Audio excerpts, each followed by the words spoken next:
안녕하세요. 데일리 ESG 이슈. 오늘은 이 문재인 대통령이 ESG 원년을 선언해 정부 기관들이 ESG의 흐름을 좀 더 가속화하는 움직임을 바뀌고 있는 ESG 흐름에 대해서 좀 설명을 해드리도록 하겠습니다. 문재인 대통령이 이 상공의 날 기념식에 참석해서 이제는 따뜻한 자본주의 시대를 열어야 한다며 ESG의 중요성을 언급했습니다. 문 대통령은 또 이 지속가능 발전이 이미 세계적인 새로운 비전이 됐다면서 올해를 ESG 경영 확산의 원년으로 삼고 정부 차원에서도 더 많은 기업들이 참여하도록 돕겠다고 말했습니다. 특히 석탄 사업을 중단하는 대신 아리백과 탄소 중립 선언으로 에너지 전환에 앞서고 있고 친환경 자동차와 수소 산업 같은 녹색 산업을 키우고 있다라면서 ESG의 흐름을 더 확산시키자라는 의도를 확실히 했는데요. ESG를 확산하기 위해 지속가능 경영 보고서 공시 제도를 개선하고 ESG 표준 마련과 인센티브 제공을 고려하겠다고 밝히기도 했습니다. 또 곧 탄소중립위원회를 출범시켜 산업계와 긴밀히 소통하고 협력한다는 계획도 말했습니다. 특히 이번 행사에서는요, 이 대한상공회의소를 유일한 법적 종합경제단체라고 일컬으면서 대한상공회의소가 정부와 업계를 잇는 든든한 소통 창구가 되어주길 바란다라면서 얘기를 했습니다. 지금까지는 주로 정경련이 정부와 이 소통을 주도를 해왔다면 이제부터는 SK그룹의 최태원 회장이 이끌고 있는 대한상의와 면밀한 대화를 나누겠다라고 의중을 밝힌 것으로 좀 풀이할 수 있겠는데요. 대통령까지 ESG 원년이라고 선언한 만큼 관련 기관들 그리고 이 정부 부처의 ESG를 면밀히 보겠다는 움직임도 강화하고 있습니다. 오늘자 기사인데요. 이 국민연금에서도 ESG를 지금까지는 책임 투자의 한 종류로서 어쨌든 비율을 가져가야 하지만 확장시키겠다라는 확실한 계획은 2030년까지 전체 자산의 한 절반 정도를 확대하겠다. 이렇게 얘기를 해왔어요. 그러나 담당자가 행사 같은 데 나와서 얘기를 하는 걸 좀 들어보면 국민연금이 이 공적 연기금으로서 가져야 하는 자세, 애티튜드 중에 하나로 책임 투자가 있는 거고 ESG는 그중 하나의 수단일 뿐이지 ESG 자체가 목적이 되어서는 안 된다라면서 조금은 방어적인 태도를 보이기도 했었는데 대통령까지 ESG의 중요성을 언급하면서 이런 움직임이 좀 더 거세지고 ESG를 중심에 좀 놓을 수도 있을 것으로 예상이 됩니다. 더불어서 한국은행까지 움직였습니다. 앞으로 ESG 부실 채권과 주식을 사지 않겠다라고 밝힌 건데요. 탄소 배출량이 많은 기업에 대한 투자 중단을 고려하고 ESG가 부실한 기업을 투자 대상에서 배제하겠다라는 입장을 밝혔습니다. 지금까지 ESG 생태계에서 가장 중요한 키플레이어는 국민연금이었거든요. 그러나 이 국민연금의 움직임을 더욱 가속화시킬 수 있는 주체로 한국은행이 들어온 겁니다. 이런 움직임은 특히 은행 같은 민간금융사의 자산운용에 큰 영향을 미칠 것으로 관측됩니다. 한은은 ESG 부실 기업 자산을 외국 기업 중에서는 ESG 부실 기업을 이 외국 기업에 투자하는 포트폴리오에서 ESG의 네거티브 스크리닝이라고 하죠. 못하는 기업들을 제외하는 전략을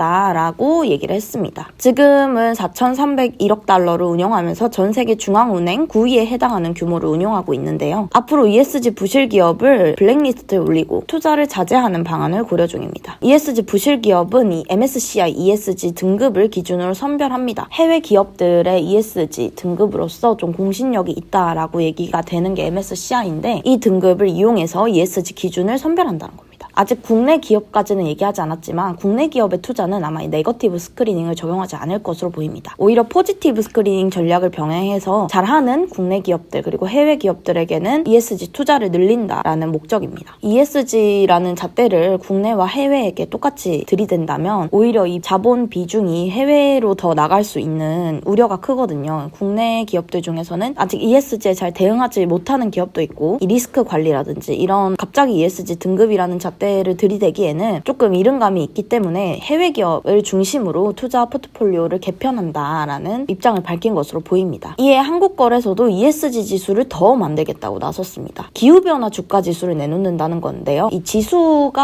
한국거래소에서 만들어지게 되면요. 우리 소규모 투자자들도 그렇고 기관 투자자도 그렇고 투자할 수 있는 ESG 상품의 폭이 더 넓어지는 겁니다. 어떻게 만드냐면요. 탄소 배출을 줄이는 기술과 제품을 확보한 상장 기업에게 높은 가중치를 가치를 부여하는 방식으로 산출됩니다. 지금 나온 거는 이 탄소 배출량에 따라서 이 기업의 사이즈 대비 탄소 배출을 줄이고 있는 기업에게 가중치를 주는 이 탄소 배출량을 감안한 지수를 내놓기도 했는데 앞으로 요거와 관련된 지수를 3개나 더 만든다는 얘기입니다. 손병두 거래소 이사장은요, 기자간담회에서 이 PER 그리고 PBR 같은 유사한 Price to ESG를 만들기 위해서 연구를 진행하고 있다라면서 ESG 평가지표 대비 상장사 시가총액이 얼마나 되는지 산출해서 자기들이 나름 지수를 만듦으로써 기업들을 좀 관리할 수 있다라는 얘긴데요. 쉽게 말해서 이 지수라는 거는 어떠한 기준을 만든다는 건데 한국거래소가 이런 기후변화나 탄소 배출이나 이런 부분에서 스탠다드적인 기준을 내면 국내 기업들도 일종의 모범 답안을 좀 받아보는 셈일 겁니다. 수능에서는 이 표준 점수 같은 게 있잖아요. 그런 이 표준 점수의 체계를 좀 구축하는 느낌으로 받아들이시면 되는 겁니다. 이렇게 됐을 때는 좀 소규모 개인 투자자들도 ESG 투자를 할 때 좀 더 쉽게 접근할 수 있는 장점이 있습니다. 그러면서 ESG 테마형 ETF나 ETN 상품도 개발하고 또 기후변화지수, 코스피 기후변화지수, 기후변화 리더지수 이런 3종 세트를 출시할 것이라고 밝혔습니다. 이를 위해서 패스트트랙 절차까지 가동해서 ESG 부문 종합 정보 포털도 구축하기로 했는데요. 또 친환경 투자 촉진을 위해서 탄소 배출권 시장 참가 대상자를 증권사 등으로 확대하고 이제 곧 탄소 배출권의 3.0이 오픈된다고 보시면 됩니다. 탄소 배출권도 거래할 수 있고 이 BBIG 이런 것들이 기술주로서도 유망하기도 하지만 탄소 배출도 적게 하는 산업군이에요. 이런 애들을 좀 더 키워서 얘네들의 선물을 파생하는 등 신규 상품을 보급하겠다는 계획도 밝혔습니다. 더불어 윤석헌 금융감독원장도 ESG가 앞으로는 가장 중요한 흐름이다라고 언급을 한 바 있는데 금융위원회에 이어서 금융감독원까지 ESG의 중요성을 얘기를 하고 있습니다. 앞으로 자본시장에서 정말 중심축으로서 ESG를 바라본다라는 흐름이 정말 거세지고 있습니다. 자본시장의 한 축으로 ESG가 자리 잡고 있는 흐름이 아주 거세진다라고 해석할 수 있겠는데요. 앞으로 대통령까지 ESG를 언급한 만큼 정치권에서도 그렇고 정말 자본시장 부분에서도 더 큰 변화가 일어날 것으로 예상됩니다. 이미 ESG의 중요성은 제가 많이 언급해드린 바 있는데 이제 이 소용돌이는 더 커질 것으로 예상됩니다. 많은 이해관계자들이 지금 뛰어들었기 때문에 제가 초반에 데일리 ESG를 정말 설명해드렸을 때와는 시대의 흐름이 바뀌었다고 얘기를 해드릴 수 있을 것 같아요. 앞으로 이 기업의 가치를 평가할 때도 ESG가 정말 중요하게 고려될 수 있을 것 같고 기후변화에 대한 대응을 계속 강조를 하고 있잖아요. 이거는 비단 정부 정책이나 금융, 돈의 흐름이 바뀌는 것뿐만 아니라 우리 생활까지 뒤흔들 수 있는 변화의 첫 단추라고 좀 해석하시면 될 것 같아요. 앞으로 이런 변화를 새로운 모멘텀이 이미 다가왔고 이 모멘텀에서 우리가 어떻게 해야 할지를 고민해야 될 때가 아닌가 싶습니다.